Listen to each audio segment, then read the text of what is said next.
I'm Vin. I'm Sori. If you would like to get your song reviewed, dear listener, there's a filthy capitalist option. As Sori says, 125 gets you straight to the head of the line. You don't have to be a part of the alliance. You don't have to be part of the group. Wait a minute. And the biggest thing is you don't have to wait. You hop, skip, and jump right in front of everybody. 125 gets you there. You do that 3 times, and then get mashed down to the $75 rate for perpetuity. Yes! Also, there is a band review option. So if you've got a band and you're trying to get your band some exposure, hit me up at vinsori@gmail.com, and I'll show you the details about how to pull that off. You can also jump on Patreon, and there is a option on the tiers to be able to get your band reviewed. Yep. Obviously, we can't lie to you, so we can't guarantee a positive review. Get what you get. It's just rubbish. Rubbish. Rubbish. That's British for garbage. My favorite is the community option. $1 at the gate gets you in at Patreon. You get to join an alliance. The alliance joins their points together, and that helps determine what songs that we do. The alliances hang out on Discord. Message me on Patreon to get the link. And they do all kinds of other cool things. They do Minecraft, Dungeons and Dragons. Yeah. It's really a community within the community. Anybody can go on the village, facebook.com/Vin and Sori. There's 160,000+ people on the channel. What's cool about the Discord is that it offers a real opportunity for community connection, friendship, that type of thing. And it's on Discord, so if you're not a Facebook person, it's for you. You start off at $1. Right. Plus you get exclusives. Sori and I are working on a song. So the first 15 seconds of that was on Patreon. Also, at $15 tier and above, when we actually debut the video, they're going to be there live with us. There you are, dear listener. Buy our merch. Buy our merch indeed, and a child shall lead them. All right, guys, here we go. Detail for part 1 is below from the homie Mojo. I know the intro is a bit long, but I feel the backstory to this album, how this album came to be, is important. The upside is there's almost no commentary from between songs. Part 1 of 2 streams. Sorry for the long intro, but after this, commentary by me between songs will be minimal. At least for one part. I'd rather just let the songs speak for themselves. Streets, a rock opera, is the first of 4 concept records released by the band Savatage.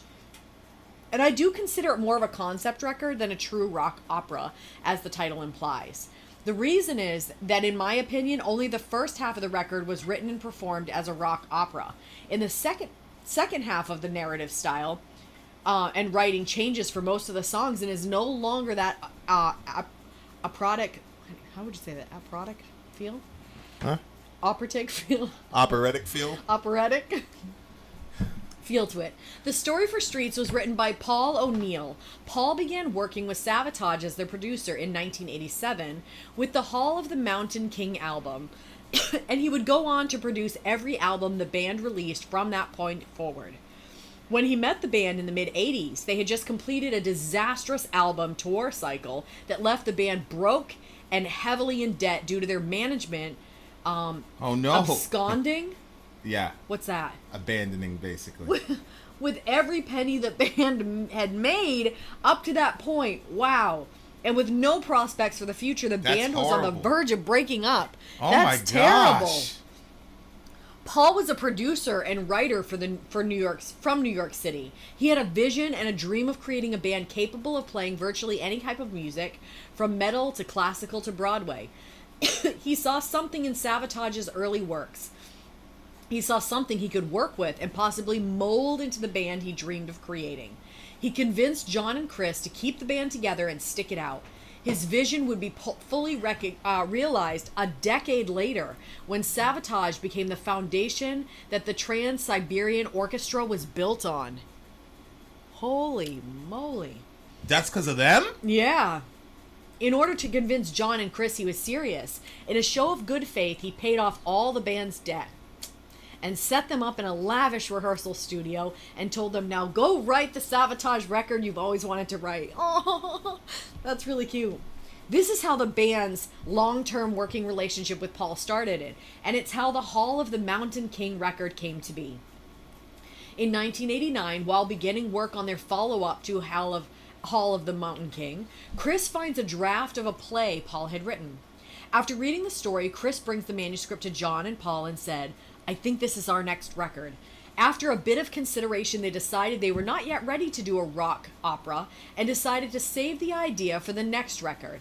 They did, however, use the title of the play as the title for their second album with Paul, Gutter Ballad.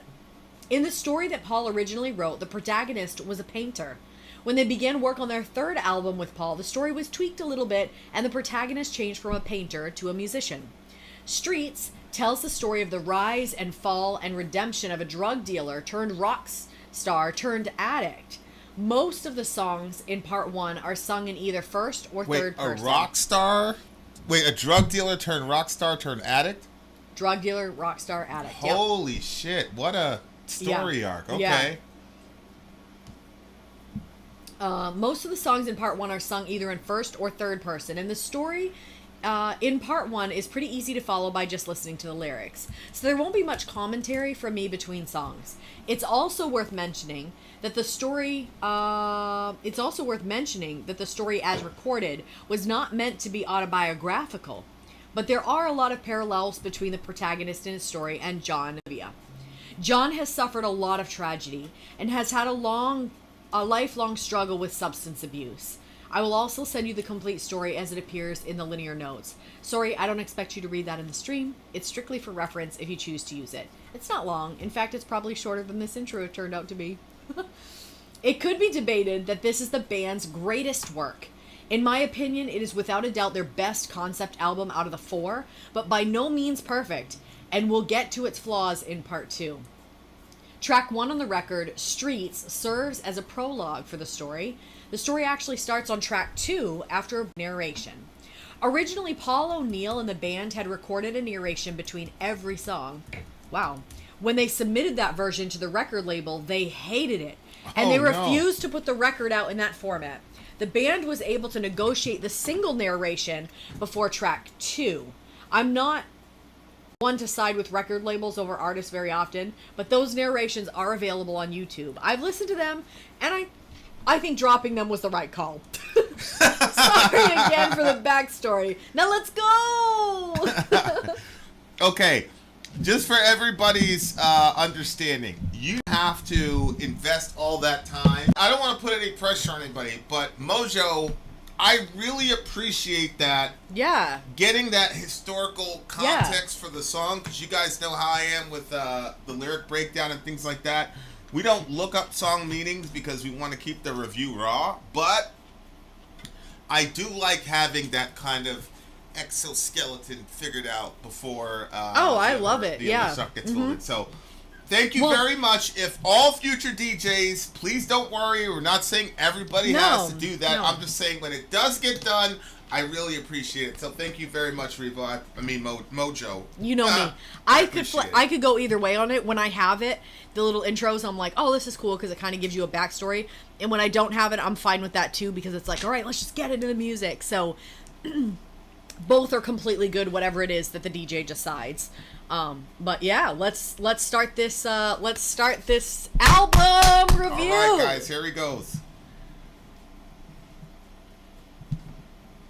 Unbelievable. 275. Wait, are you hearing something? I can't even believe that. That's kind of like he's like unbelievable. I'm like, I hear nothing. What happened with Nipsey, but unbelievable. Mojo's been listening to this album for 30 years, and the first 25 seconds of the first track still raises the hair on the back of my neck. All right, well, Okay. Streets, Savatage, a rock opera. Song number 1 is Streets. Let's do this shit. Let's go.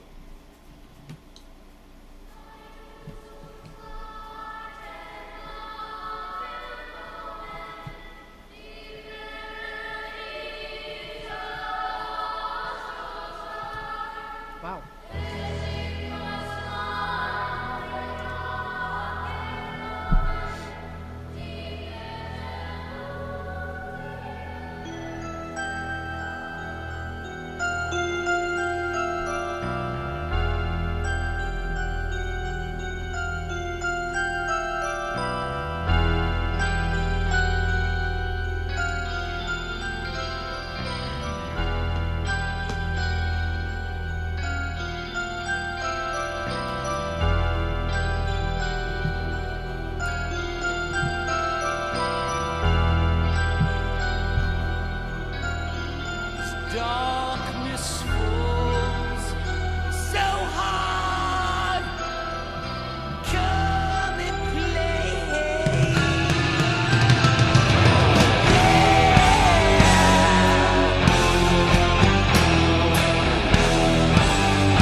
far away. These streets glitter in the dark. Don't sleep. Red eyes, someone gets dark. Drinking around where you are safe. These streets still they never wake.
spooky as hell, bro. Well done.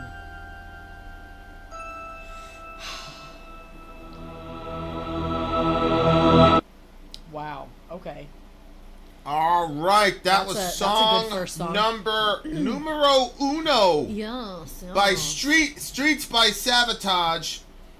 First of all, that made that what's his face is just talking about it. Daniel, big riff, he says. Yeah, exactly, exactly. That riff was crazy. I've heard that progression. Dun dun dun dun dun dun dun. I've heard that progression before, but I've never heard that kind of vocal arrangement put on top of it. Oh yeah, I liked it. I thought like the background vocals, like with his kind of being like in the front, and then their like eerie vocals in the back. I thought that was a nice add to it. Yeah. And then they had the kids there in the orchestra, which is always spooky. It always adds like a layer of like, remember the Passion of the Christ when they had the Judas character and the demons were kids, and it was just like really off-putting. Like anytime you put kids into something that's like not, it just makes it a lot more eerie. I agree. I was watching Kids this. are creepy. I was watching this YouTube clip, and it had like the top 5 times that kids terrified their children, or something like that. I mean, kids terrified their parents. Oh. And like, his mom told a story one time. She was going in to check on the kids at night or whatever, and the kid was standing in the pitch black room with his his diaper and his little blanket, and he was staring, like, when she turned on the light, he was staring straight at the wall. Oh my gosh. And she was like, Yeah. you know what I mean? Like, kids are just like, they're just weird. They're terrifying. Yeah, I won't say who it was, but when I was a baby, there was a child that was in the vicinity of me, and I was in my little, they used to have, the pack and plays, they had like the mesh sides, which a lot of them still kind of do. Yeah. And the kid, like the woman that was there watching me, like had a very small kitchen, and so she like literally was chopping stuff over here, and like over there was the refrigerator. So she left the knife over there chopping the onions, went to get something from the fridge, turned back, and the knife was gone. She was like, "What's going on?" And so she thought, she must have misplaced it, must be by the fridge. And then all of a sudden she heard me screaming in the other room. So she takes off running down there. And when she walks in the room, the older kid was standing in the corner of the room, just holding the knife like this. Just that's what I'm looking saying. Dead at her. That's what I'm saying. And she was like, she was terrified. She checked me all over, and there was a little pin drop of blood right here. Boop. So you're a stabbing victim. You're a victim. I of a was. stabbing. Why don't white crime? I survived. Why don't white crime? Well, how do you know it was a white kid that did that to me? Oh, It was. I'm sure. Well, It I'm sure was. if it was a black kid, you would have said that shit. So anyway, yeah, the lady was pretty. The lady was pretty scared. Me. She was like, "I think this child needs to go to the hospital." Not the stabbing victim, but the one who did the stabbing. But the mentally ill one that did the stabbing. That was standing there in the corner with the knife. That was what made it like smokes. next level, Anyway, so is this the start of that? Like, are we talking about the streets because this guy started out as a drug dealer? Is he talking about that? Yeah, it goes from drug dealer, rock star, drug addict. Yeah. is the arc of the story. So right now we're on the streets. Yeah, you're just introducing the streets and like what's going on in this guy's mind. You and all remember that jazz. song? Like, we were not allowed to listen to it, but once in a while it would come on. I always really secretly liked it. There's one. It's like, I'm a lover, I'm a saint, I'm a sinner, I'm a bitch, I'm a there's all the these. I things. Am King one. No, this is an old one, babe. Oh, the I'm a lover, I'm a this, that one, yeah. I'm a bitch, I'm a yeah. So when it came to I'm a runner, I'm a sinner, I've been inside my head, it reminded me of that song, like when it kind of hit that point. Oh, okay. But he didn't bite off that. He did his own thing.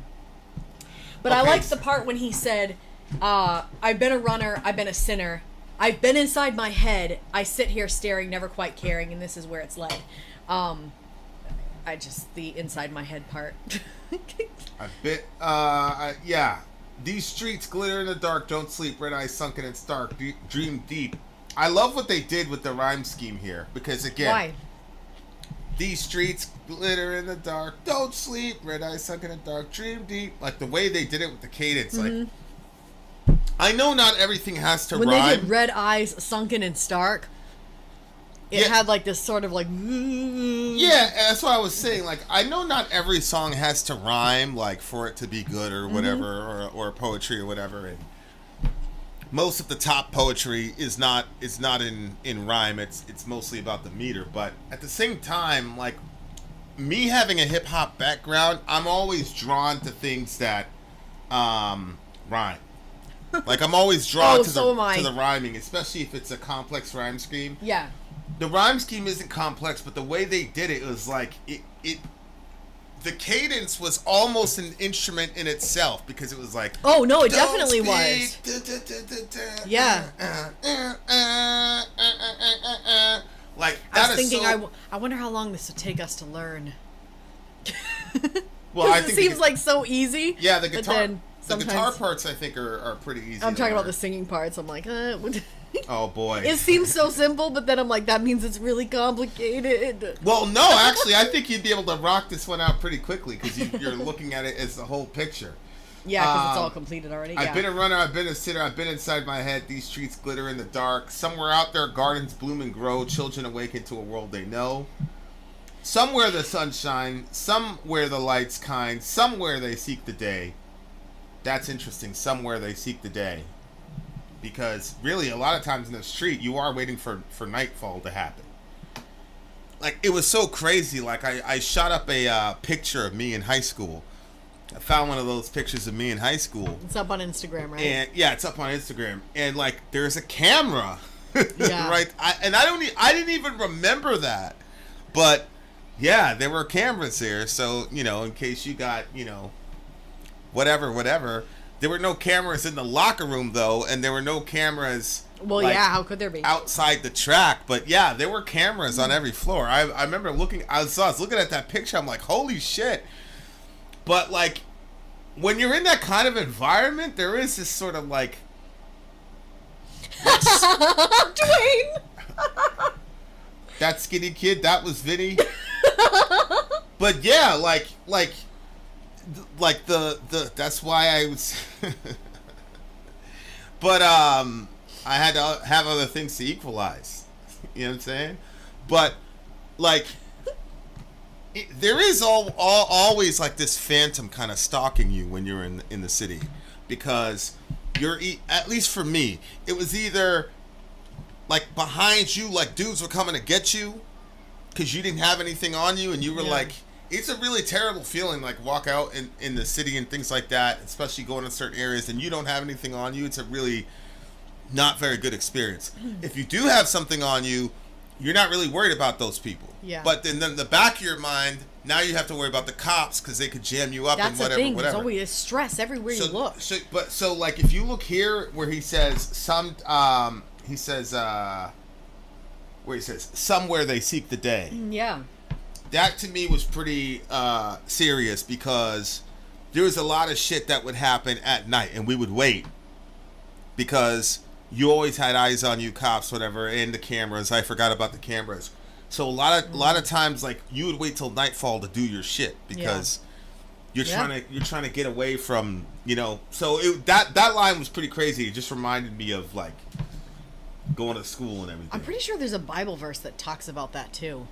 Well, there's one that says when it's day you'll wish it was night, and when it's night you wish it was day. No, I thought that there was another one like in Proverbs or something. I'm pretty sure my dad used to point it out to us. Like, it was basically some people they seek the night because their deeds are hidden in darkness. Oh, a light came into the world, but men love darkness because of deeds. It was a proverb. Anyway. Yeah, but either way, I mean, it was true. Yeah. Like we did. Well, he we says would wait for nightfall to happen to do our shit. Somewhere the sun shines, somewhere the light's kind. Right. So there was like somewhere they seek the day. Yeah. So that like somewhere the light is kind, like to me that. So you think he's talking about all of like the cops and all the different stuff that happens during the day, or what? Why do you think he said the light is kind? No, I just think that it's actually called light pollution. But one of the hallmarks of the city, especially New York, is that it's lit up 24/7, but the lights are they're almost harsh in a sense because they're trying to compete for attention. Yeah. Because the other business has lights too, and what people don't realize is like New York is a big city because of the population, not because of the landmass. So like everybody's on top of each other. And they're all trying to compete and get your attention, so the lights are just insane. And when you first go, it's like, oh wow, the city that never sleeps, blah blah blah. But after a while, it becomes part of the landscape that you don't like. Like I remember the first couple days in Maine, and I was just walking out, and I just like I couldn't put my finger on what was so different. And then my brother said, like, there's no lights, there's no. I mean, there were street lights, but it wasn't like how it was. It was just a non-stop assault. So it's light, but it's not kind light. It's it's almost like everything else in the city. It has an agenda. Yeah. You know what I'm I saying? can Like see that. everybody has. And it's like a very white everybody has light an because they're agenda. just trying to put light everywhere. Yeah. So there is a white light, and then there's all these other lights that are, like you said, competing for your attention and stuff like that. Although, as horrible as that is, like, I crave that here in this city because it's so dark, and even Right. when we take our drives, like, we're just driving through just like Yeah. so much darkness, and it's, for me, I'm not a fan of all the darkness. Yeah. I would love to drive if there was like a whole friggin' city lit up like that and I could drive through the city. Yeah, the I problem would is love that you would never be able to drive. I be know in a traffic jam. Oh, I know exactly. Right? Like exactly. There's I know. always a trade-off. But I thought, like, to start this off as a concept record, and to, you know, I thought Yeah. it was like the perfect introduction, and it kind of sets the tone because you have those big guitars, dun, dun, Yeah. dun, dun, dun, dun, Yeah. dun. Like everybody said, it's a very common progression. But what they did on top of it, putting kids on there, spooky. It sets the theme. Yep. Like a lot of, like, I feel like When was this released? Oh, 91. the first His song. voice has an 80s sound to it, 100%. 100%. And they still kind of looked 80s in that one. But, like, Yeah. I think a lot of bands miss out on this. I first learned this lesson from Korn. The first song was always a song that just grabbed you, like Korn Blind. That was the first song on that record.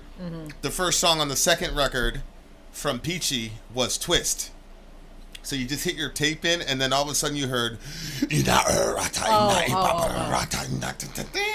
So, like, it just caught you. Like, there Yeah. was something about it that caught you. Follow the Leader. They had It's On, which is one of their heaviest songs. Like, they just catch you right from the Falling Away From Me in the next record. So they just caught you right from the beginning. Like, and I think a lot of bands don't understand that principle, but this band definitely did, at least with this one. What's up, 275? At least with this one, Yeah. they figured it out. Like, yo, this is how you do it. So, Yeah. really one, good first yeah. song. A 9.3 for me for the first one. This was a 9.8 for me. I really liked it. Holy shit, the big homie Seven Dusted in the house, Hey! my brother. Okay, you're gonna have a really good time. We're doing an entire album review, my guy. Okay, up next is Jesus Saves. So let's Jesus Saves hit is this next. I commercial. agree. Jesus might need to save Trump because they just raided his house. And They did? FBI just raided his Mar-a-Lago estate. Vin out. Sorry out. Gone. Yeah. If I wasn't doing Why? this, we would be doing a Middle America live stream immediately. Commercial break. We shall return.